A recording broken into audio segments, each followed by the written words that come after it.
ആദ്യമേ തന്നെ പറയാട്ടോ, ഇതൊരു പാത്രം കഴുകി കാണിക്കുന്ന വീഡിയോ അല്ല. ഇവിടെ കാനഡയിൽ വന്നിട്ട് ഇതുവരെ വെള്ളത്തിന് ബുദ്ധിമുട്ടൊന്നും ഉണ്ടായിട്ടില്ല കേട്ടോ. പക്ഷേ ബുദ്ധിമുട്ട് വരുന്നതെല്ലാം അതിൻ്റെ ബില്ല് കാണുമ്പോഴാണ്.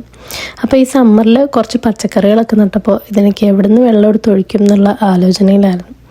നമ്മൾ വെറുതെ കൈ കഴുകുമ്പോഴും അല്ലെങ്കിൽ വെറുതെ സിങ്കിലേക്കുള്ള പാത്രം എല്ലാം കൂടി ഇട്ട് തേച്ച് കഴിയുമ്പോഴേക്ക് ഇഷ്ടം പോലെ വെള്ളം വേസ്റ്റായി പോകുന്നുണ്ട്.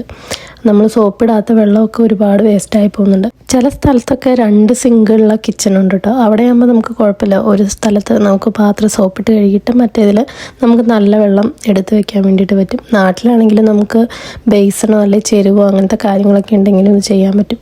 പക്ഷേ ഇവിടെ ഇപ്പോൾ ഈ ഒരു വഴിയേ കണ്ടുള്ളൂ ഞങ്ങളുടെ ചെടികളൊക്കെ നനയ്ക്കാൻ വേണ്ടിയിട്ട്. ഇവിടെ ഇപ്പോൾ സമ്മർ ആയതുകൊണ്ടും ഡേ ടൈം കൂടുതലായതുകൊണ്ടും രാവിലെ ഒരു 5 മണി മുതൽ രാത്രി 10-10:30 വരെയെങ്കിലും നല്ല വെയിലാണ് കേട്ടോ.